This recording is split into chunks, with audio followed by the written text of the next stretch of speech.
예, 4월 마지막 주 우리 하나님 말씀 함께 살펴가도록 하겠습니다. 자, 이제 여호수아서를 이제 시작하게 되는데요. 오늘은 이제 여호수아의 서론 부분 그리고 1장에서 이제 5장까지의 내용을 통해서 성도의 삶은 종교적 삶이 아니라 믿음의 삶이다. 이런 제목을 가지고 함께 말씀 살펴가도록 하겠습니다. 자, 오늘 또 본문에 해당되는 말씀을 잠시 읽어드리겠습니다. 여호수아 1장 1절부터입니다. 주님의 종 모세가 죽은 뒤에 주님께서 모세를 보좌하던 눈의 아들 여호수아에게 말씀하셨다. 나의 종 모세가 죽었으니 이제 너는 이스라엘 자손 곧 모든 백성과 함께 일어나 요단강을 건너서 내가 그들에게 주는 땅으로 가거라. 내가 모세에게 말한 대로 너희 발바닥이 닿는 곳은 어디든지 내가 너희에게 주겠다. 광야에서부터 레바논까지 큰 강인 유프라테스 강에서부터 햇사람의 땅을 지나 서쪽의 지중해까지 모두 너희의 영토가 될 것이다. 내가 사는 날 동안 아무도 너희의 앞길을 가로막지 못할 것이다. 내가 모세에게 함께 하였던 것과 같이 너와 함께하며 너를 떠나지 아니하며 버리지 아니하겠다. 굳세고 용감하여라. 내가 이 백성의 조상에게 주기로 맹세한 땅을 이 백성에게 유산으로 물려줄 사람이 바로 너다. 오직 너는 크게 용기를 내어 나의 종 모세가 너에게 지시한 모든 율법을 다 지키고 오른쪽으로나 왼쪽으로 치우치지 않도록 하여라. 그러면 네가 어디를 가든지 성공할 것이다. 이 율법의 책을 늘 읽고 밤낮으로 그것을 공부하여 이 율법책에 씌어진 대로 모든 것을 성심껏 실천하여라. 그리하면 네가 가는 길이 순조로울 것이며 네가 성공할 것이다. 내가 너에게 굳세고 용감하라고 명하지 않았느냐? 너는 두려워하거나 낙담하지 말아라. 내가 어디로 가든지 너의 주 나 하나님이 함께 있겠다. 아멘. 자, 지난주까지 우리는 이제 그 120세의 노장 모세의 유언과도 같은 하나님과 그 바른 관계와 그 말씀대로 살아갈 것을 신신당부하는 우리가 신명기까지 살폈습니다. 그러니까 신명기는 요단강 동편 그 모압 평지에서 사명을 끝까지 감당하지 못하고 이제 출애굽 2세들에게 넘겨줘야 되는 그 지휘권을 넘겨줘야 되는 모세가 출애굽의 이제 전체 역사를 이제 되돌아보게 하면서 출애굽 2세대들이 하나님께서 부르신 사명과 이 목적을 잊지 않고 그 일들을 감당할 수 있게 하기 위해서 하나님의 진심을 애타게 외치는 것이다라는 걸 살폈죠. 다시 말해서 이제 사명을 감당하는 자리로 나아가는 성도들에게 이제 반드시 집중해야 될 것. 그러니까 우리가 이 세상 속에 들어가게 될 때 꼭 잊지 말고 집중해야 될 것에 대해서 아주 간곡히 부탁하는 내용이다라고 할 수 있다고 그랬습니다. 자, 그래서 신명기는 본문의 내용 자체가 레위기다 보니 단순히 레위기를 재반복하는 정도냐? 그게 아니라 시내산에서 주신 하나님의 그 언약들을 실제로 그 사명을 받고 40년 동안 직접 실천하고 살아본 그 삶의 실제 체험이고 산 간증이기 때문에 하나님의 자녀가 되어 하나님의 법도와 규례와 그 가치를 따라 살아가는 것을 계속 두려워하는 사람들에게, 왜냐하면 우리 눈에 보이는 상황 환경이 늘 좋지 않으니까 그런 사람들에게 여러분 눈에 보이는 상황과 환경이 어떠하든 참으로 하나님의 약속을 믿고 그 말씀대로 살아가는 것만이 확실한 축복의 길이다라는 거, 하나님의 약속한 믿음의 길이고 이것이 축복의 길이다라는 걸 알게 하는 거였죠. 자, 그래서 이렇게 모세 오경은 성경과 역사를 이제 바르게 이야기할 수 있는 가장 핵심이 되는 내용이다라는 걸 잊지 말아야 돼요. 하나님이 이 시내산 약속을 하며 이루었던 그 당신의 시작으로부터 이 세상에 들어가는 그 사명의 땅에 들어가는 거기까지 무엇을 해야 되는지를 알고 말씀해 주신 거고 그 안에 약속이 있고 언약이 있기 때문에 사명이 있기 때문에 반드시 이 내용을 잘 숙지하는 것이 그 시대 이스라엘 백성들에게도 가장 중요한 사명이었고 오늘을 살아가는 우리 또한 이 세상 속에 어둠 속에 살아가야 되는 우리 또한 성도로서 이 내용을 바르게 알고 하나님의 언약과 약속을 기억하는 것이 기초다라는 거 잊지 말길 바랍니다. 자, 이런 내용이 이런 내용이 있는 신명기까지는 어떤 면에서 시내산 언약의 어떤 연장 같은 어떤 준비의 시간이다라고 볼 수 있다면 이제는 정말 그 하나님이 말씀하신 법도와 규례를 따라 어떤 상황과 환경 속에서도 그 가치대로 보내받을 곳에서 살아내는, 그러니까 실제 믿음의 삶의 현장이라고 볼 수 있는 거. 그러니까 믿음의 실제가 역사 속에 진행되는 부분이 이제 여호수아서다라고 할 수 있습니다. 그래서 오늘부터 몇 번에 걸쳐서 우리 여호수아서를 살펴가려고 합니다. 민수기 같은 경우도 시내산을 떠난 어떤 실전의 현장인 건 분명히 맞는데 그때는 좀 더 가치화 훈련에 집중이 돼 있다면 이제 여호수아서 같은 경우는 어떤 부분 안에서 실제로 삶의 진짜 현실이기 때문에 이런 부분들을 우리가 잘 이 흐름을 알면서 살펴갔으면 좋겠어요. 자, 애굽에서 그 약속의 땅 가나안까지 행군하는 여정의 그림을 통해 이제 어떤 분들은 우리의 신앙의 여정을 다 알고 싶잖아요. 그래서 이전에 많이 그렇게 교육을 했습니다. 어떤 구원의 모형, 성도의 일생을 보여주는 게 출애굽으로부터 가나안까지의 여정이다. 이런 얘기를 우리가 자주 들었거든요. 그래서 어떻게 설명을 했냐면 애굽 생활, 이집트 생활은 우리가 사탄의 종로로 타던 그런 때였고 6월절은 바로 예수님을 통한 속죄의 그런 시간이고 홍해를 건넌 것이 바로 세례고 그리고 광야 생활은 성화의 생활의 모형이다. 이게 이제 우리의 삶의 현실이다. 이렇게 얘기를 하고 그 안에서 매일 먹었던 만나는 영의 양식인 하나님의 말씀이다. 생명의 빵이신 예수님이다. 또 반석의 물은 성령과 함께하는 삶이다. 또 구름 기둥과 불 기둥을 따라다닌다는 것은 하나님과 동행하는 삶을 살아가는 성도들의 삶의 모습이다. 그리고 이제 요단강을 건너는 것은 그 가나안 땅을 천국이라고 보니까 요단강을 건너는 것은 죽음이다. 그래서 가나안 땅에 들어가는 것은 이제 천국에 들어가는 것이다. 이런 식으로 신앙의 전체 일생을 이렇게 설명하는 이야기들을 많이 들어왔습니다. 그래서 이제 보통 뭐 장례 예배 같은 데 가면 요단강 건너가 만나리 뭐 이런 찬양을 자주 부르곤 했었거든요. 이제 그렇게 생각하고 있으니까 이런 찬양을 부르게 된 거죠. 자, 그런데 우리가 지금 출애굽의 과정을 살펴오며 우리가 좀 살펴가듯이 알 수 있듯이 하나님께서 그의 백성을 부르신 이유를 근거로 생각해 볼 때 지금 이 여정을 볼 때 가나안은 어떤 천국의 모형이라고 볼 수 없죠. 이 가나안은 분명히 뭔가 그런 것과는 다른 곳이라는 걸 알 수 있습니다.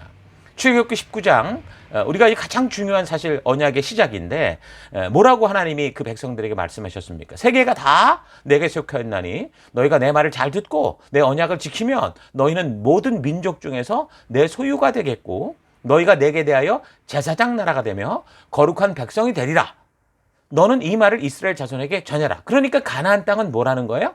하나님과의 언약을 이루는, 그러니까 하나님을 알게 하는 제사장 나라로서의 그 삶을 살아가는 믿음의 실천의 장소다라고 봐야 되는 거죠. 하나님이 그곳에 그 어둠 속에 우리를 빛으로 부르시기 위해서 불렀다라는 거예요. 그러니까 가나안은 어두운 땅이지만 죽음의 장소가 아니라 뭐예요? 사명의 장소라는 거죠.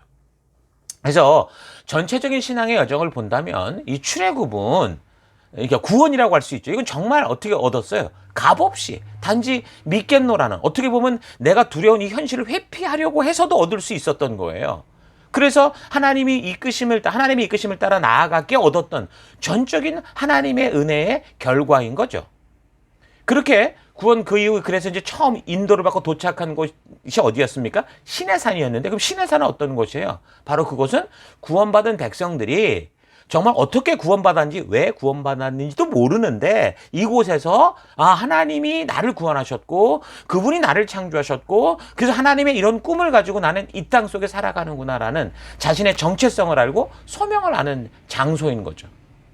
그래서 이 성도들은 이 부분, 이 안에서의 정체성의 발견과 사명의 발견이 너무 중요하다라는 거예요. 우리 하나님과의 언약인 이 성경, 이 역사를 잘 알고 배워야 돼요. 그래서 구원받은 백성들이 다른 그 어떤 것보다 가장 먼저 할 일은 가장 먼저 이 시내산 앞에 말씀 앞에 모여서 하나님의 부르심의 이유를 알고 하나님이 누구신지 어떤 삶과 우리에게 목적이 있는지 사명을 아는 거, 소명을 아는 게 가장 중요한 거죠.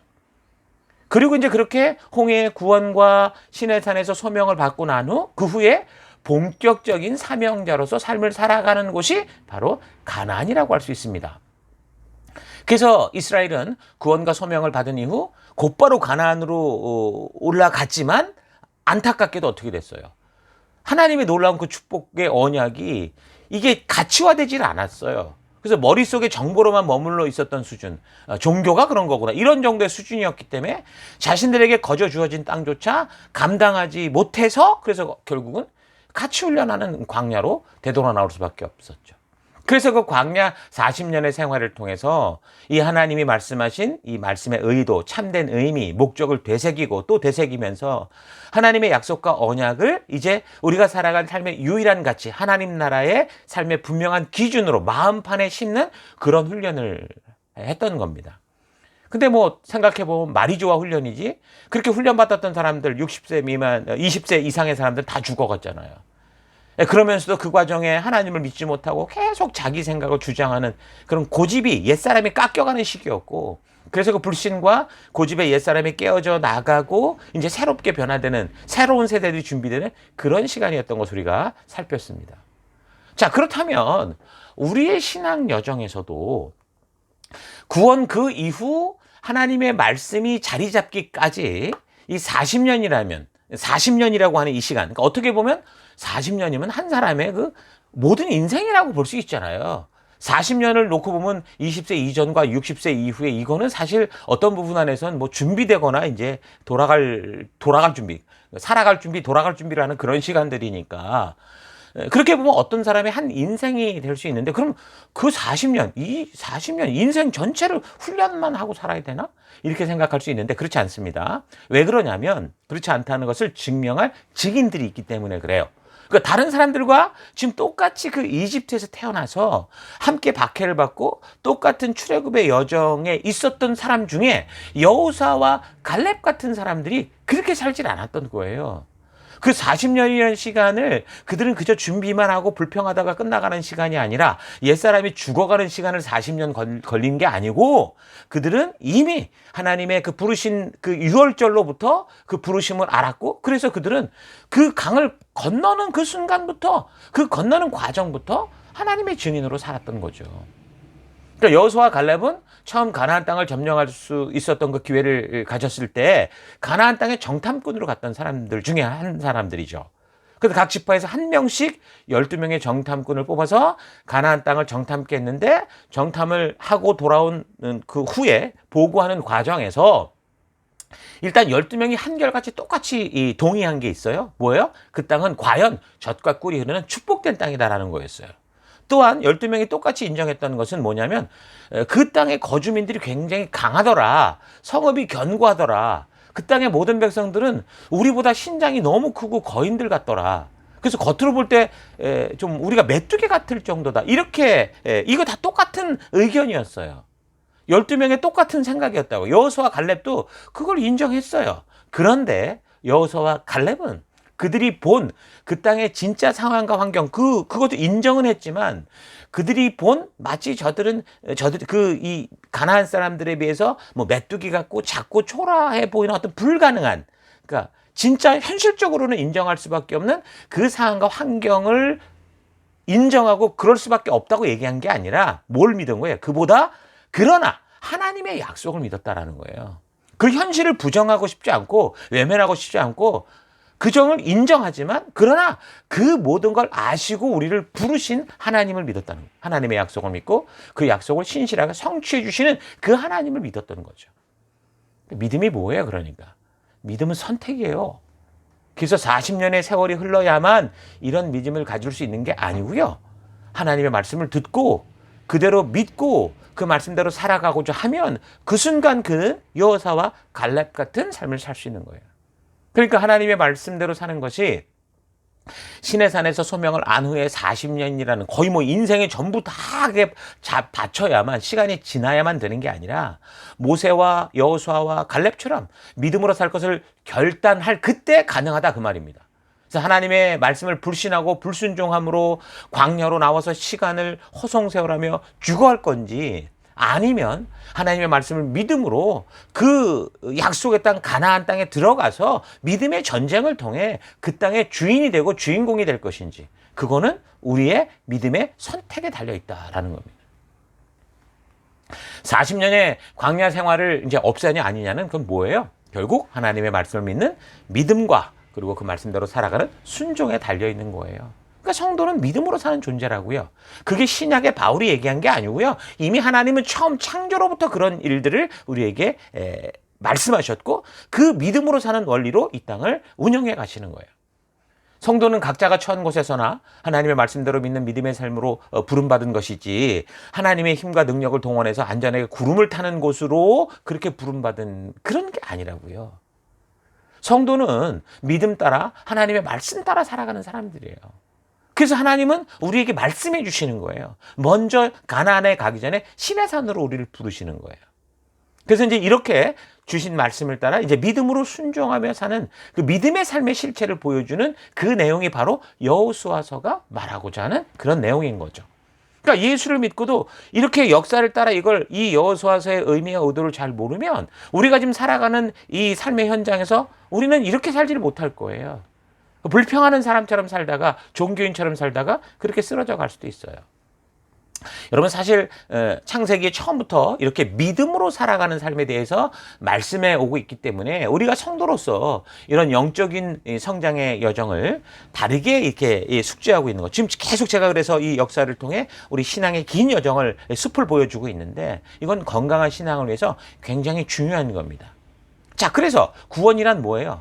이거는 이 세상의 끝, 마지막이 아니라 뭐라는 거예요? 하나님의 백성으로 살기 위한 가장 첫 번째 시작. 하나님이 우리를 당신의 자녀 삼기로 결단하시고 첫 번째 했던 행동이 구원이라는 거예요. 그 하나님의 전적인 은혜가 그 안에 포함되어 있는 거죠. 그래서 이것을 바르게 인식하면 구원 그 이후 우리의 신앙의 초점은 어떻게 해요? 신의 산으로 가게 돼 있죠. 신의 산으로 가서 하나님의 말씀을 듣는 것, 하나님의 의도를 아는 것, 하나님이 누구신지를 아는 것. 그게 가장 첫 번째라는 걸 알게 될 거고, 그리고 그 후에 40년의 훈련 필요할 수도 있으나 바로 소명의 땅 가나안으로 믿음 따라 말씀 따라 나아가서 부르신 열방의 제사장 나라답게 살아갈 수 있는 거예요. 그러니까 가나안 땅은 천국의 모형이 아니라니까요. 그 천국으로 가기 전에 우리가 이 땅에서 육신의 이 수명이 다할 때까지 하나님의 거룩한 제사장 나라로 빛된 존재로 살아서 과연 하나님이 살아계시구나 하는 것을 온 땅과 열방에 알리고 보이는 사명의 땅, 소명의 땅, 거룩한 제사장 나라로의 삶을 살아가는 하나님이 비로소 부른 그 삶의 성도다운 삶을 살아가는 곳이다라는 거죠. 그런데 구원 그 이후를 천국이라고 생각하면 어떻게 될까요?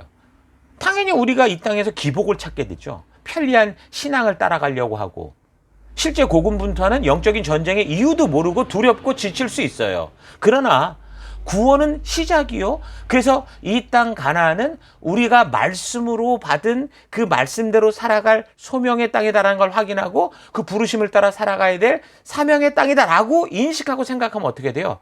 여러분 지금 우리가 살아가는 신앙의 삶, 우리의 삶의 모든 태도가 당연히 달라질 수 있을 거예요.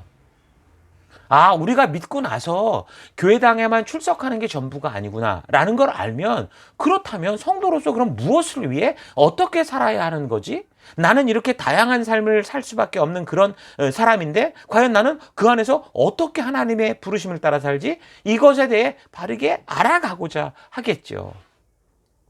그래서 이런 영적인 삶의 전체 그림을 잘 그려서 그 그림을 기준으로 각자의 영적인 삶의 진단을 잘 할 수 있어야 돼요. 그래서 내가 잘못 알고 있는 것이 있다면 그거 고치고 차분히 신앙의 기초로부터 반석 위에 말씀 위에 집을 짓는 그런 삶을 우리가 차분히 다시 걷기 시작해야 되는 거예요. 이런 신앙의 성숙의 전체 그림을 볼 때 여호수아서는 내가 보내받은 가나안 땅, 그 직장이 됐든 사업이 됐든 뭐 학업이 됐든 가정이 됐든 이 가나안 땅을 어떻게 믿음으로 점령하며 우리가 그 땅에 갔을 때 어떻게 하면 최대한 실패를 줄이고 승리를 넘어서 우리만 생존하는 걸 넘어서 어떻게 다른 이들도 도울 수 있을까? 어떻게 빛과 소금의 삶을 살아서 이 어둠 속에 있는 이들로 하여금 나아갈 바를 알게 할 수 있을까라는 거를 우리가 분명하게 알 수 있을 겁니다. 나는 지금 보내받은 가나안 땅에서 그래서 바르게 믿음의 삶을 살아가고 있는가 하는 것도 그래서 여호수아서를 통해 우리가 확인할 수 있고, 만약에 그렇지 않다면 내가 무엇을 고쳐야 되고 그럼 어떻게 바른 믿음의 길로 돌아올 수 있을까라는 것도 우리가 분명히 알 수 있게 될 겁니다. 자, 그런 게 이제 여호수아서의 내용인데요.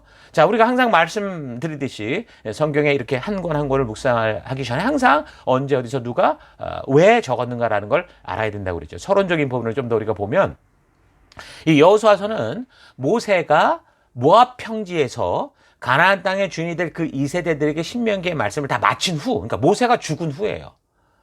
그리고 어디서 그러니까 모압 평지에서 시작을 해서 이제 가나안 전 지역에 이르기까지의 내용이 나오고 누가 그러니까 본서 24장 26절을 볼 때는 그 여호수아가 이 본서의 주도자고 저자라는 걸 분명히 밝히고 있어요. 여호수아 24장 26절. 여호수아가 이 모든 말씀을 하나님의 율법책에 기록하고 이렇게 얘기를 하거든요. 여호수아는 어떤 지파였냐면 에브라임 지파였어요. 이 에브라임은 어느 지파냐면 요셉, 이집트에 끌려갔던 요셉의 그 두 아들이 있었는데 작은 아들이었죠. 그 혈통이었습니다. 또 여호수아서에 나오는 가나안 정복 전쟁과 땅 분배에 대한 자세하고 구체적인 내용들을 우리가 살펴볼 때 그 일을 일선에서 직접 주도하고 담당했던 어떤 사람이 기록했을 거라는 것은 분명합니다. 이 여호수아서는. 그러니까 여호수아를 비롯한 그 일의 핵심적으로 이 역사를 주도했던 사람들이라는 거죠. 그래서 사실상 여호수아서를 세밀하게 저술하기에 가장 적합한 인물들은 바로 누구일까요? 여호수아 아니면 그 주변 아주 그 역사에 이끌던 인물이다. 그 중에서도 여호수아다라고 볼 수 있는 거예요. 자, 그런데 이 여호수아서를 읽어보면 본서 전체를 여호수아가 다 기록했다고 보기 힘든 부분들이 있어요. 여호수아서의 내용이 마치 제3자가 말하는 것처럼 그렇게 기록이 돼 있고 10장 13절의 경우는 다른 책을 참고했다라는 게 이제 이렇게 나와요. 그래서 마지막 장에는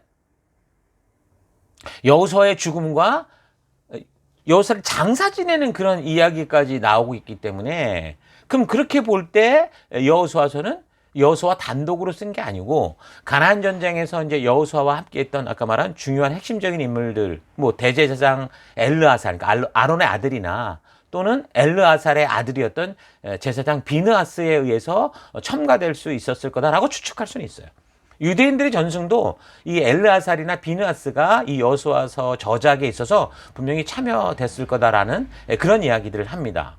그러니까 이와 같이 책 끝에 또는 그 사이에 관련된 사람이 약간의 내용을 이제 첨가를 해서 보다 책의 흐름을 원활하게 하는 이런 거는 유대인들의 사회에서 뭐 흔한 관습상의 일이기는 해요. 사실 요즘도 그렇잖아요. 어떤 사람이 책을 지면 혼자 그대로 그냥 하는 게 아니라 이걸 검수하고 감수하는 분들이 있죠. 그러니까 그런 것과 마찬가지라고 볼 수 있어요. 그래서 신명기도 마지막 장에 모세의 죽음에 대한 것을 언급하는 걸 볼 때 신명기의 저자를 또 똑같은 상황이니까 의심할 수도 있을 건데 이런 일들이 유대 사회의 관습상 그냥 흔한 일이었다. 오늘날도 뭐 그런 것들은 기본적으로 있다. 만약에 저자가 살아있다면 이렇게 감수하고 이런 부분이 이렇다라고 알려주면 저자가 다시 고치면 되는데 저자가 죽었을 때는 이제 남은 사람이 그걸 감당해야 되잖아요. 그래서 이제 그런 식으로 하고 볼 수 있어요. 그렇게 보면 여러분들이 저자에 대해서 일단 혼돈이 없을 겁니다. 자, 그러면 여호수아서는 무엇을 이야기하고 있느냐? 여호수아서는 성취의 책이다라고 할 수 있겠죠. 어떤 성취입니까? 하나님이 아브라함에게 약속하셨던 그 언약, 이 가나안 땅을 그에게 주겠다고, 그들의 후손들에게 주겠다고 했던 그 약속이 드디어 성취되는 책이에요. 그래서 여호수아서를 이 오경, 모세 오경과 합해서 모세 오경의 성취와 같은 어떤 이런 부분이니까 이걸 육경으로 해야 된다. 이렇게 주장하는 사람들도 있죠. 그만큼 여호수아서는 뭐예요? 하나님의 살아계신 이 역사의 이 살아계심을 하나님의 살아계심을 역사를 통해 증거해 주는 책이다라고 할 수 있습니다. 자, 그리고 여호수아서는 결국 성도는 자기의 힘과 능력으로 또는 주위의 상황과 환경에 관계없이 오직 믿음으로 말씀 따라 순종함으로 사명의 땅에서 승리할 수 있다라는 걸 보여주는 겁니다. 조금 전에 서론에서도 다룬 것처럼 믿음의 백성들이 구원 그 이후에 천국에 이르기까지 우리가 살아가는 이 땅에서 어떤 사명을 가지고 어떻게 살아가야 되는가라는 그 실제를 보여주는 책이죠.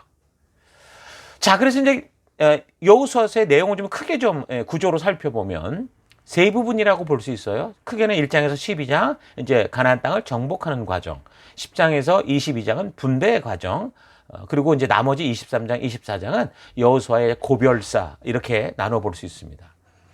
그러니까 여러분 성경을 읽을 때 뭐 하루에 몇 장을 읽겠다 이렇게 목적을 두지 마시고 내가 읽는 뭐 성경이 그날 한 절이 된다고 하더라도 일단 전체 큰 흐름을 잘 파악하시고 내가 읽는 성경이 지금 역사의 어느 부분쯤이고 하나님이 지금 어떤 역사를 이루고 계신 단계인가 그래서 어떤 내용이 전개되고 있는가 이걸 좀 알고 있으면 그게 뭐 읽는 게 한 절이 됐든 뭐 10장이 됐든 100장이 됐든 바르게 그래 묵상할 수 있어요. 그렇다는 거 잊지 마시고요. 이런 여호수아서의 서론적 내용과 구조를 여러분 잘 첨부해 두고 지금 서로 잘 첨부해 두고 여호수아의 역사를 읽고 듣고 또 묵상하고 또 고민되는 거는 우리 지체들과 함께 셀에서 나누고 또 궁금하시면 저에게도 늘 질문해 주셔서 우리가 이 역사를 성경을 읽어갈 때 그냥 읽었다 내가 2번 읽었다 뭐 3번 읽었다 그걸 자랑할 게 아니고 이걸 통해 하나님의 그 진심 이걸 통해 내게 말씀하시는 하나님의 의도와 하나님의 그 기쁨을 만나가는 그런 시간들이 되기를 바랍니다. 가나안 정복의 의미는 하나님의 백성답게 부르신 소명의 삶을 사는 것이라고 했습니다. 그래서 여호수아서는 오늘 우리 시대의 구원을 얻은 백성들이 이 땅에서 지금 우리가 어떤 사명을 가지고 어떻게 살아갈 것인가에 대한 궁금증에 대한 그 답을 주는 인사이트를 얻게 하는데 서론에서도 말했듯이 만약 성도가 구원이 모든 거라고 생각하면 어떻다고요? 오해가 시작이 돼요. 하나님은 그저 자신을 지켜주는 수호신 내가 원하는 대로 답을 주는 마술램프 속에 진이로 변질되고 말겠죠. 그래서 사명을 생각하기보다 편리하고 아무 탈 없이 무탈한 삶을 사는 것만 집중하게 돼 있어요. 신에게 그래서 지극정성을 보여가면서 결국 자기가 원하는 대로 이루는 삶을 살고자 하는 기복신앙이 그게 신앙의 전부다라고 생각을 하게 되는 거죠. 그러나 구원이 하나님께서 행하신 어떤 일을 위한 시작이다라고 생각을 하게 되면 신의 산에서 하나님께서 나를 구원하여 부르신 그 부르심의 의미를 아는 것이 중요하다는 사실을 분명히 인식하게 되겠죠. 하나님이 나를 어떤 뜻을 위해 불렀다고 하면 그 뜻이 무언가를 아는 신의 산이 중요하다는 걸 알게 돼요. 모세오경이. 그럼 더 나아가서 그럼 가나안 땅이라는 그 땅에서 그 사명에 대해서 사탄의 거짓된 속임에 눌려서 어둠 속에서 지옥으로 가는 백성들에게 생명의 빛이 될 수 있느냐 아니냐라는 것도 결정이 되겠죠. 그러니까 이것을 인식하지 못하면 천국 가기 전까지 그저 이 땅은 놀고 먹는 땅이라고 생각할 수 있어요. 그러나 우리가 알다시피 이 땅은 그런 땅이 아니라는 거죠. 우리의 삶은 그런 삶이 아니라는 거죠. 그래서 하나님께서 우리를 창조하신 창조주시고 영원한 생명의 주인이라는 것과 영원한 나라, 하나님 나라가 있다는 것을 사람들에게 알리고 인도하는 소명의 땅이다. 증인된 삶을 살아가는 땅이다라는 것을 우리가 분명하게 알게 될 겁니다. 그렇다면 우리들은 이 땅을 살아가며 무엇을 어떻게 해야 될까요? 가나안 정복전장에서 승리하는 요소는요, 이미 모세로부터 신신당부된 건데, 여호수아 1장을 통해서 이제 본문의 내용을 들어가 보면요, 여호수아 1장을 통해 분명하고 정확한 모든 답을 거기서 다 알 수 있어요. 그러니까 이 여호수아서는 1, 2장을 잘 읽으면 뒤에는 저절로 풀려가는 거예요. 그것은 하늘에 올라가 뭐 가져와야 알 수 있는 답, 뭐 바다 끝에 넘어가야 가져올 수 있는 어려운 답이 아니라고 그랬어요. 누구라도 읽고 들으면 확실히 알 수 있는 너무도 분명한 하나님의 그 뜻을, 그 의도를 이해하게 될 수 있다고 그랬죠. 첫째는 뭡니까? 보이는 것을 두려워하지 말라는 거예요. 하나님만 신뢰하라는 거예요. 둘째는 뭡니까? 하나님의 말씀을 바르게 알고 하나님의 의도를 알고 잊지 않고 그대로 지켜 살아라. 딱 그거 2가지예요. 그래서 구원의 참된 의미와 신의 산을 통한 하나님의 말씀을 바르게 알지 못하면 어떻게 되는 거예요? 그때부터 모든 게 꼬인다고요. 기복 종교가 되는 거예요. 기독교가 아니라 완전히 기복교가 되는 거고, 그게 더 나가면 개독교가 되고 이러는 거죠. 많은 사람들의 착각이 지금 여기서 시작되거든요. 대부분의 종교가 어떤 역할을 합니까? 여러 가지 존재 이유를 이야기하지만 결국 이걸 다 정리해보면 뭐예요? 기복을 추구하거나 구도를 추구하거나 개벽, 개혁을 추구하는 그런 목적이 있죠. 구도 또는 개벽 이런 목적은 아마도 몇몇 특별히 헌신된 그런 사람들이 할 수 있겠지만, 보편적으로 사람들이 생각하는 종교는 어떤 거예요? 종교를 통해 기복을 누리고자 하고 기복을 추구하고자 하는 거예요. 그래서 대부분의 사람들은 신에게 지극정성 치성을 드리게 되고, 그래서 신은 그 우리의 정성을 보고 그 정성 드리는 사람에게 복을 주고 탈이 없게 하고 하는 일마다 잘 되고 나중에 죽어서 좋은 곳에 가게까지 하는 그런 일들을 하는 게 일반적인 종교의 모습인 거죠. 이제 사탄의 권세에서 그 하나님의 전적인 은혜로 구원받은 이 성도들이 다 여기서 무너지는 거예요. 이 개념이 정확하지 않아서 홍해를 기적적으로 건넜으니까 거기에 기적이 있으니까 모든 삶이 모든 삶이 계속해서 기적 속에 살아갈 수 있을 거라고 그런 기대, 그런 오해 속을 살아가는 거죠. 그래서 신자들이 교회까지 와서 정성 들여 기도하고 밤새 기도하고 소리쳐 기도하고 정성 담긴 예물 바치고 아무튼 그러면 된다라고 착각을 하고 살아가는 거예요. 지극정성을 보이면 신도 감동해서 자신의 소원을 들어줄 것이다. 우리가 다 같이 모여서 집단으로 기도하면 마치 데모하면은 마치 뭔가 정부에서 뭘 줘야 되는 것처럼 그런 식으로 착각하는 그게 신앙인 줄 알고 그 길로 가게 돼 있어요. 그러나 여호수아서를 볼 때 이런 식의 접근은요, 하나님을 오해하게 하기 때문에 믿음의 삶에 있어서 근본적으로 이 방향이 완전히 잘못 잡힌다라는 걸 확실하게 알 수 있습니다. 여호수아와 그의 군대들은 하나님이 주신 그 약속의 땅 가나안 땅을 들어갈 때, 여러분 가나안 땅에 갔더니 맨션 아파트들이 막 요즘에 그 한국의 기라성 같은 아파트, 좋은 아파트 얼마나 많습니까? 그것처럼 다 이렇게 준비되어 있어서 거기에 입주해 간 게 아니라 다 보면 그 하나하나 한 걸음걸음마다 수많은 전쟁들을 다 치러냈어야 됐어요. 여호수아와 그의 백성들은 가나안 땅을 얻기 위해서 정성 들여 제사 지내고 하나님을 감동할 예물 드리고 예배 드리고 그렇게 한 게 아니고요. 하나님의 약속을 믿고 그의 명하심을 따라 전쟁의 그 현장, 내게 주신 그 땅을 하나하나 목숨 걸고 밟아 나아갔던 거예요. 그래서 가나안의 그 악한 적들, 강하게 훈련된 적들과 싸워야 됐습니다. 목숨 걸고. 그러니까 성경적인 이 바른 신앙은 구원 그 위에 바로 천국에 가는 게 아니라고요. 천국 같은 삶을 사는 게 아니라고요. 소명, 사명이라는 땅이 존재하는 것을 알고, 우리가 부름받은 이유를 알고 믿음으로 말씀 따라 하나님의 약속대로 살아가는 삶이다라고 할 수 있는 거예요. 신에게 무엇을 바라는 것이 신앙이다라고 생각하는 거하고, 신으로부터 받은 사명을 위해 존재하는 삶을 사는 게 신앙이다라고 하는 것, 이건 근본적으로 완전히 다른 삶의 패턴을 만들고 다른 결과를 만들게 하겠죠. 그렇다고 해서 인간이 어떤 일을 스스로 다 책임져서 해야 된다, 그런 말이 아닙니다. 여러분, 여호수아 1장을 통한 하나님의 약속이 분명해요. 이길 거다. 너희 발로 밟는 모든 땅은 너희께 될 거야 라는 거예요. 그런데 여호수아의 눈에 보이는 이 가나안의 지금 환경과 상황은 어떤 상황이었을까요? 하나님이 이렇게 약속했기 때문에 그 40년 전에 정탐꾼으로 들어갔을 때와 지금은 전혀 달라져서 그 가나안 땅이 전부 쓰러져 가고 무너져 가고 있을까요? 아니죠. 오히려 40년 전보다 더 악화된 상태였을 거예요. 거대한 거인 같던 가나안의 민족들이 이제는 조그만 난쟁이가 된 게 아니고 오히려 더 긴장을 했고 방심하지 않고 전쟁을 준비하고 대비하는 그런 상태가 됐을 거예요. 아예 모르게 기습하면 좋은데 기습도 안 돼요, 이제는. 근데 여호수아를 통한 하나님의 단호한 메시지는 뭐예요? 내가 그래도 저들을 전멸시키고 너희가 가나안 땅의 주인이 되게 할 거다라는 거였어요. 그러니까 뭐라는 거예요? 믿음의 싸움이라는 거예요. 믿음의 싸움은 결코 보이는 것과의 싸움이 아니다. 보이지 않는 것과의 싸움이다라는 걸 말해주는 거죠.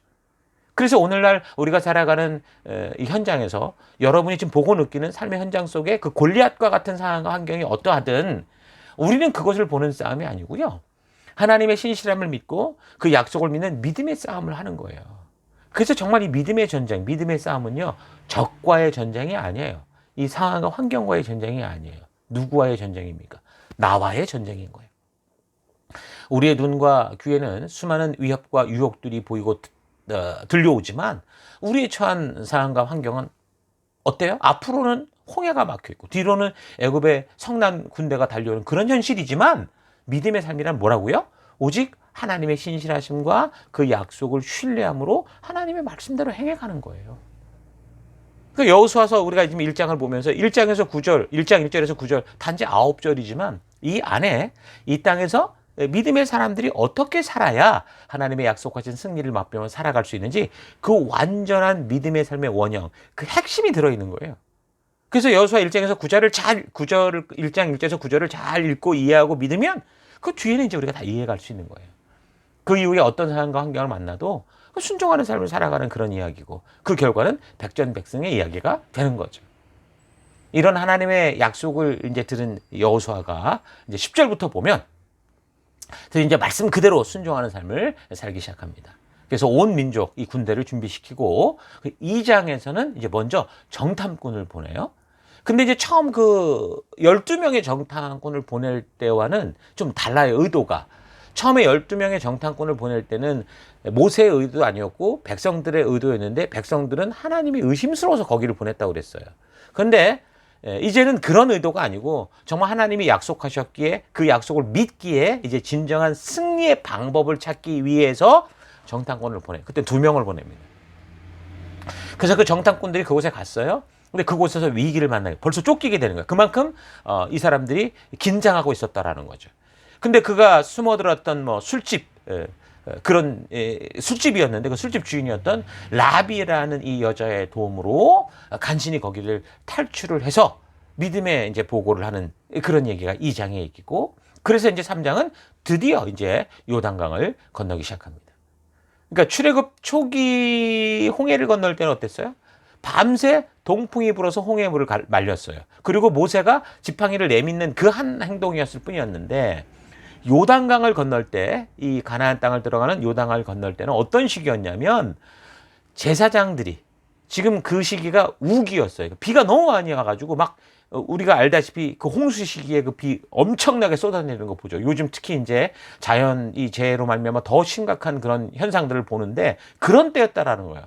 그 물이 범람하고 있었는데 그 요단강에 제사장들이 여호와의 법궤를 메고 들어설 때, 그들이 순종할 때, 믿음으로 나아갈 때, 그때는 순식간에 정말 우리가 영화에서 보듯이 물이 그냥 마른 땅으로 드러나면서 물기둥이 서버린 거죠. 그러니까 범람하는 요단강은 사람들에게 위협적이고 두려움을 주는 현실이요, 눈에 보이는 분명한 환경이, 이거 도대체 쫄쫄 흘러도 건너기가 힘들 텐데 여기를 어떻게 건너냐, 이런 환경이었지만 믿음의 싸움은 뭐예요? 그렇게 보이는 것과의 싸움이 아니라 보이는 것이 어떤 지경이든 간에, 보이는 게 어떤 상황이든 간에 하나님이 말씀하셨기에 그 말씀대로 순종하는 삶, 이게 계속 반복적으로 보여주는 거예요. 그게 3장의 얘기인 거죠. 4장에는 어떤 내용이 나오냐? 믿음으로 싸우는 전쟁이다라는 걸 잊지 않게 하려고, 또 하나님이 믿음의 이 삶을 또 알게 하시려고 요단강 바닥에서 가져온 그 돌로 기념비를 세우게 합니다. 지금 요단강 바닥은 그들이 믿음으로 순종할 때 하나님은 기적을 일으켰고, 그 마른 땅을 건넜을 때 그 바닥에 있던 돌을 가져다 세움으로 말미암아 그걸 기억하게 하는 거죠. 그래서 1장에서 4장까지 이스라엘 백성들은 지금 눈에 보이는 것들에 휘둘리지 않고 하나님의 말씀대로 사는 게 어떤 것인지를 계속 확인하면서 믿음의 성도의 삶을 믿음의 삶이다라는 걸 확인하면서 순종하고 있었던 거죠. 근데 놀라운 게 있어요. 5장 1절을 보면 가나안 땅에 사는 이 사람들이, 그 거대한 그 거인 족속, 용사라고 불리는 사람들이 두려움에 벌벌 떨고 정신을 잃을 정도가 되는 걸 볼 수 있습니다. 자, 그러면 하나님이 야, 이때다, 지금 정신이 하나도 없다, 빨리 공격해라 명령을 내리시는 게 아니라, 하나님이 그런 상황, 너무 절호의 찬스에도 하나님은 그 백성들에게 믿음으로 사는 우리의 이 신앙의 이 근본적인 부름을 확실하게 알 수 있도록 명령을 하시는데, 그게 뭐였냐면 할례를 행하라는 거였어요. 이런 사실로 유추해 볼 때 뭐 할례는 이미 받았기 때문에 2번을 해라, 그런 게 아니에요. 2번 할 게 아니에요, 이거는요. 그러니까 출애굽 1세대들이 아브라함을 통해 명령하셨던 이 할례의 일들을 그 당시 잘 행하지 않았을 수 있다는 걸 우리가 알 수 있겠죠. 할례를 비롯한 절기와 성막에서의 제사 등 모든 것이 믿음으로 이루어지는 건데, 그만큼 출애굽 1세들이 결국 광야에서 다 죽어가도록 하나님의 뜻과 명령에 대해 신실하지 못했었다라는 걸 아는 거죠. 그리고 아브라함과 약속했던 그 할례를 했던 그 이유도 자녀를 낳지 못해서 이스마엘을 낳고 난 다음에 있었던 일이라는 거죠. 그래서 그걸 통해서 하나님은 그렇게 인간이 살아가는 게 아니고 믿음으로 사는 것을 알기 위해서 아브라함에게 할례를 행하게 했던 것처럼, 바로 여기서도 딱 그 아브라함의 그 시기와 똑같은 그 상황을 기억할 수 있도록 그렇게 하게 하시는 겁니다.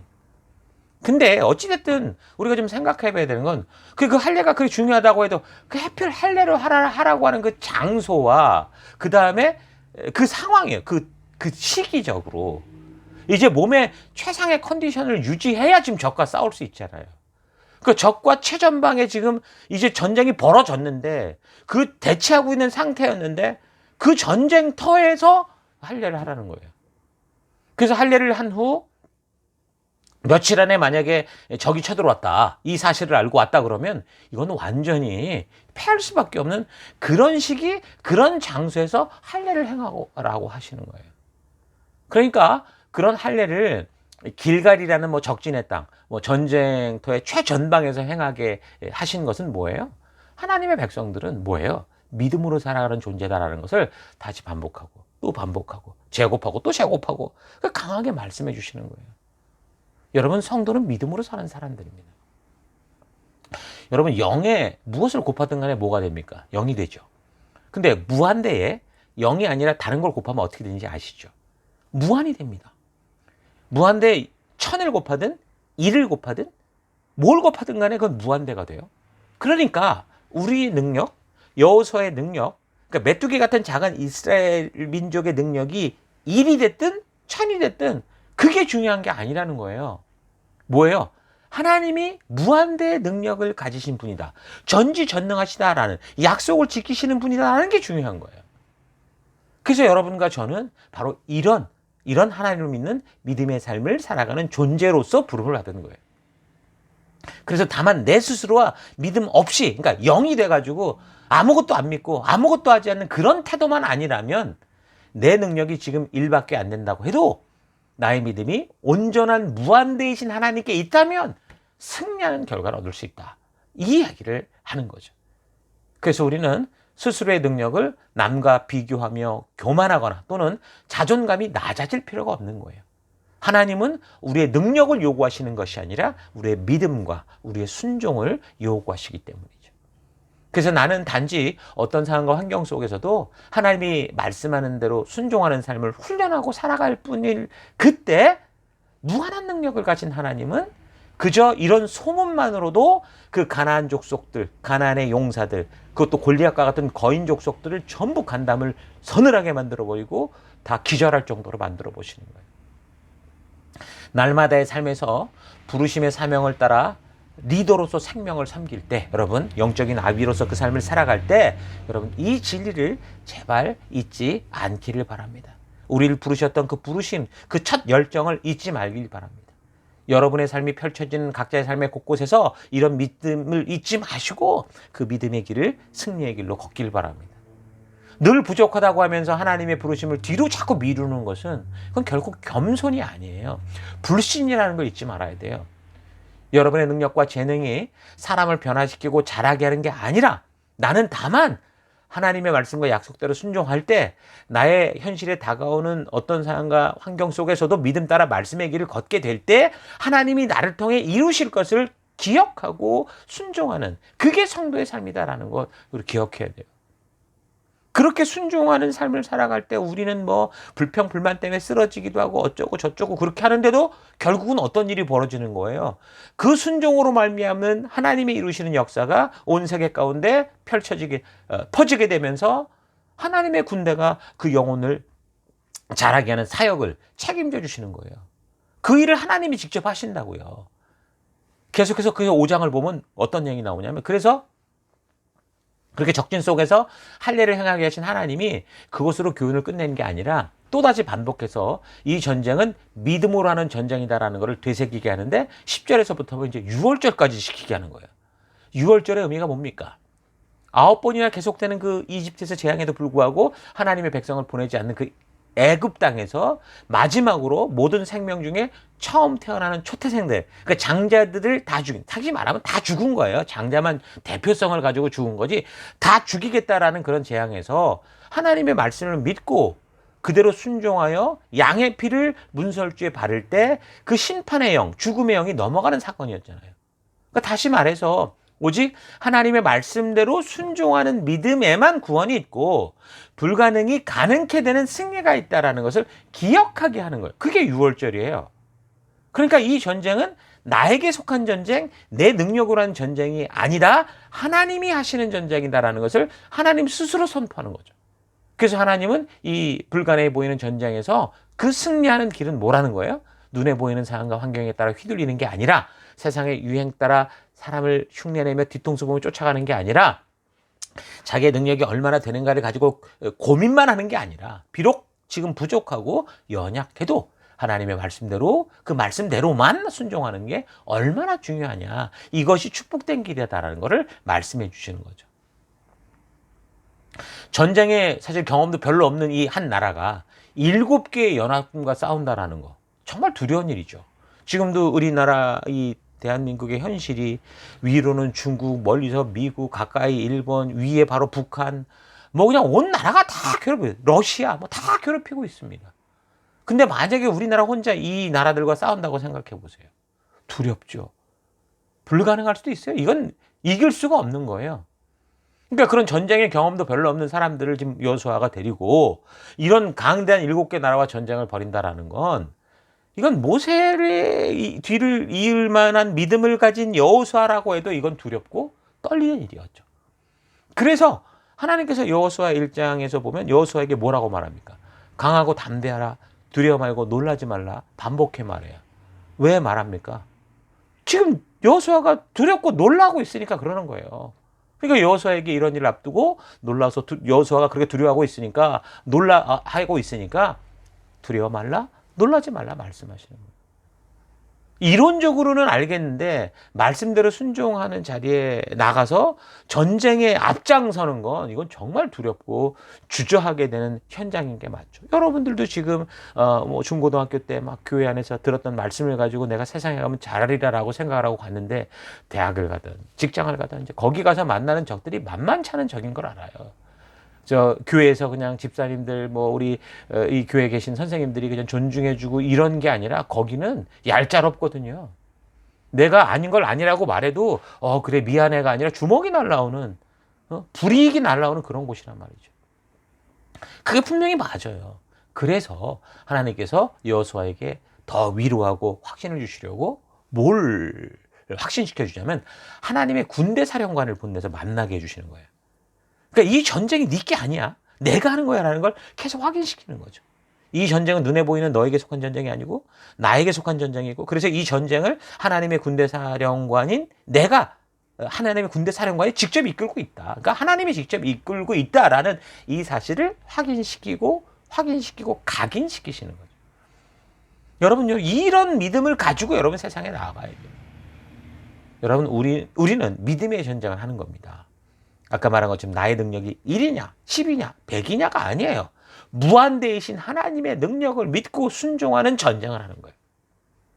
그래서 이 전쟁은 우리가 싸우는 게 아니라 하늘의 군대가 우리의 믿음의 함성을 듣고 가나안 땅의 그 엄청난 성벽들을 무너뜨리기도 하고 적의 군대를 공포로 몰아넣고 파멸시켜가는 거예요. 보이는 군대는 우리 성도들, 여호수아가 지휘하고 보이지 않는 하나님의 군대가 직접 다 나가서 싸운다 그 말인 거죠. 자, 그러므로 여러분 어떻게 되겠어요? 우리는 게으르지 말아야 돼요. 우리는 우리의 실력을 가지고 우리가 싸우는 게 아니라 하나님을 믿는 믿음으로 싸우는 것이기 때문에 우리의 성공과 실패는 우리가 가진 능력과는 전혀 상관이 없어요. 내 스스로 하지 말아야 될 것을 하거나 해야 될 걸 하지 않기 때문에 지는 거지. 그러니까 순종이 없기 때문에 지는 거지. 성도의 성공과 실패의 여부는 자신의 실력에 있는 게 아닙니다. 순종과 불순종에 있는 거예요. 그래서 하나님의 말씀대로 스스로 순종하는 일에 게으르지 말아야죠. 하나님의 군대가 싸운다고 해서 여호수아가 싸움을 안 하고 가만히 기도만 하고 중보만 하고 그렇게 했느냐? 아니에요. 직접 나갔어요. 그러므로 여러분 게으르지 말고 우리의 삶의 현장에서 하나님의 백성답게 성실한 믿음의 싸움을 해야 됩니다. 두려워하지 마시고 강하고 담대하게 말씀대로 행하여서 정말 이 거대해 보이는 이 골리앗, 이 세상의 거인에게 달려 들어가면 어떻게 해요? 하나님이 도와주시고 하나님이 승리케 하실 겁니다. 그 거인을, 그 골리앗을 반드시 넘어뜨리실 거예요. 자, 이런 믿음으로 사는 우리가 됐으면 좋겠습니다. 자, 그런데도 불구하고 스스로 이걸 안 하려고 하는 사람, 불순종하는 사람은요, 하나님이 도울 방법이 없어요. 여러분, 세상의 속담에도 이 원리를 알다 보니 하늘은 스스로 돕는 자를 돕는다라고 말을 해요. 하나님을 모르는 사람들도 하나님이 세우신 삶의 원리를 따라 살다 보니 이런 얘기가 저절로 나오는 거예요. 더 정확히 말하면 뭐라는 거예요? 하나님은 말씀대로 순종하는 자를 통해 일하신다라는 거겠죠. 자, 기도만 하면서 실제로 순종하지 않는 자를 도울 방법이 없습니다. 기도한 것처럼 하나님의 말씀대로 순종하며 행하며 나아갈 때 골리앗을 넘어뜨릴 수 있는 거예요. 자, 그렇게 해서 5장에서 이제 할례를 행하게 하시고 유월절을 지키게 하시고 여호와의 군대 장관을 만나게 하셔서 하나님께서는 이제 계속해서 반복해서 하나님의 백성들은 오직 믿음으로 살아가야 한다라는 이 말씀을 하고 계신다라는 거. 여러분 잘 기억하십시오. 우리 하나님 참 대단한 하나님 아니십니까? 어떻게 보면 지금 우리가 모세오경을 들어오면서부터 지금까지 계속 같은 얘기를 반복해 듣고 있어요.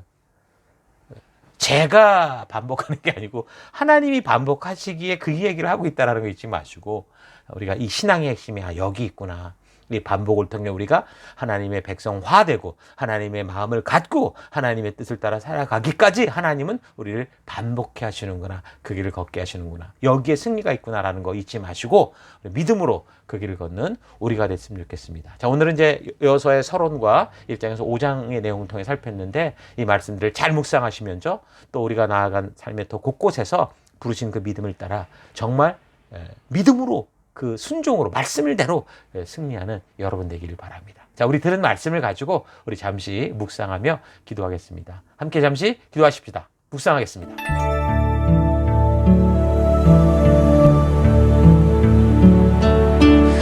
우리는 지금 성경의 역사를 통해 우리가 구원받고 사명을 알고 난 후에 이제 보냄을 받은 각자의 삶의 터에서 어떻게 살아야 되는지를 보여주는 여호수아의 역사까지 와 있습니다. 우리가 살핀 것처럼 우리는 이 구원의 여정을 잘 알아야 됩니다. 여러분은 구원이라는 것을 어떻게 생각하고 있었습니까? 하나님 계신 천국에 가기까지 구원 그 이후 우리가 걸어야 될 신앙의 여정이 있다는 거 여러분 생각해 봤습니까? 구원 그 이후 성도들은 천국 신선노름하는 것으로 착각하고 있지는 않았습니까? 구원의 은혜 이후 하나님의 은혜를 나는 소명의 자리가 여러분에게 있었습니까? 천국에 가기 전까지 이 땅을 살아가는 동안 나는 어떤 소명을 가지고 살아가야 된다고 생각하고 있었습니까? 자, 우리가 지금까지 교회에서 살아오면서 이런 신앙의 바른 여정과 그 여정마다 행할 성도의 사명과 책임과 목적을 모르고 살면서 하나님을 오해하고 그래서 하나님을 내가 생각하는 대로 사용하려고 하는 그런 삶을 살아왔다면 이 세상의 우상과 다를 바 없이 그렇게 생각하며 살아왔다면 이 시간을 다 같이 회개합시다. 회개하고 하나님 바른 믿음의 눈을 가지게 해달라고 함께 기도하기를 바랍니다. 그래서 우리가 지금 기도할 때 이렇게 기도합시다. 하나님께서는 분명하게 나의 믿음의 여정을 성경의 이 역사를 통해 분명하게 알게 하시는데 하나님 나의 게으름으로 내가 하나님을 바르게 몰랐습니다. 무관심으로 바르게 알지 못했습니다. 내가 원하는 대로 행하는 우상처럼 대하며 살아왔습니다. 하나님 회개합니다. 하나님 온전히 알기 원합니다. 다 같이 우리 회개하며 기도하겠습니다. 기도하십시다.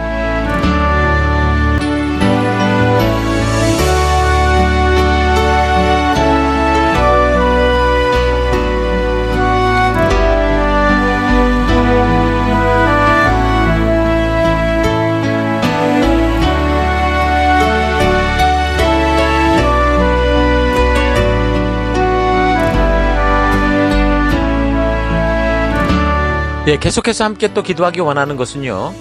범람하는 그 요단강 도하, 그러니까 길갈의 할례, 또 유월절 지키기, 또 여호와의 그 군대 장관을 만나는 이런 사건들을 우리가 살폈는데 이걸 통해서 하나님께서 그 백성들은 하나님의 신실하심을 믿는 믿음으로 살아야 한다고 하는 여러분 그 외침이 들리십니까? 성도는 믿음으로 산다. 믿음으로 사는 건 이런 거다라는 게 들리십니까? 그래서 이 시간 또 함께 몇 가지 더 기도하기 원하는 것은 첫째, 하나님 내게 다가오는 어떤 상황과 환경 속에서도 하나님을 믿는 믿음 따라 하나님 주신 말씀, 그 말씀 따라 살아가는 내가 되기 원합니다. 결단하며 기도하기를 바라고요. 하나님 여호수아를 통해 소명의 땅, 바로 내가 살아가는 가정, 사회, 직업, 사회 현장에서, 사업의 현장에서 하나님 믿음 따라 말씀대로 그 말씀을 가감하지 않고 타협하지 않고 순종하는 내가 되기 원합니다. 우리 다 같이 함께 기도하겠습니다. 기도하십시오.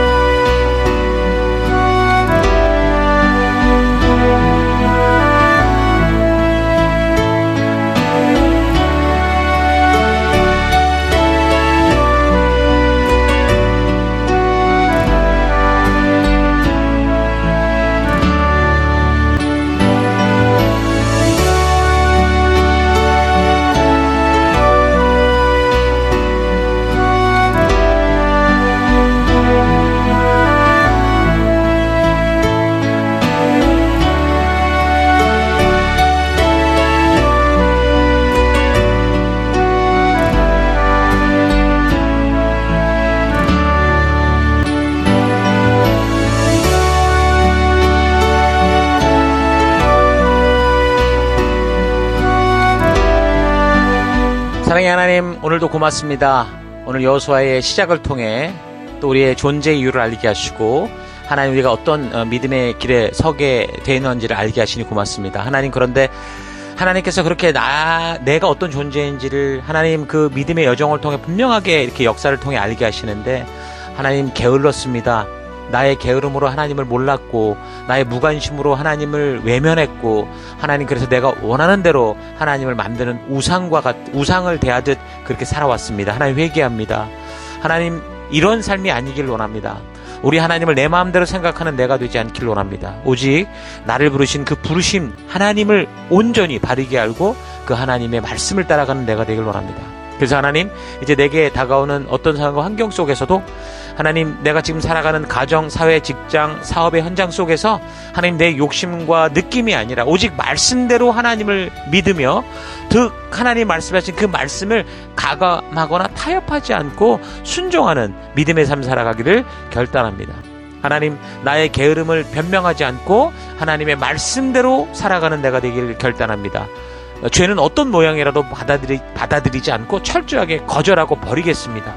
나의 무관심과 무책임이 한 공동체를 향한 하나님의 계획을 방해하고 지체들을 어렵게 할 수 있다라는 사실을 잊지 않고 더 이상 무책임과 무관심으로 일구는 삶이 아니라 한 공동체의 주인의식을 가지고 살아가는 우리가 되길 원합니다. 그래서 매일의 삶에서 사역을 감당할 때 내 생각과 느낌, 내 실력이 아니라 여호와의 군대 장관이 먼저 앞서 나가 싸운다라는 걸 잊지 않고 철저히 믿음대로 말씀 따라 살아가며 거룩하게 주도적인 주의 백성 되기를 결단합니다. 오늘도 우리를 그 길로 이끄시고 인도하신 하나님 감사드리고 예수님 이름으로 기도했습니다. 아멘.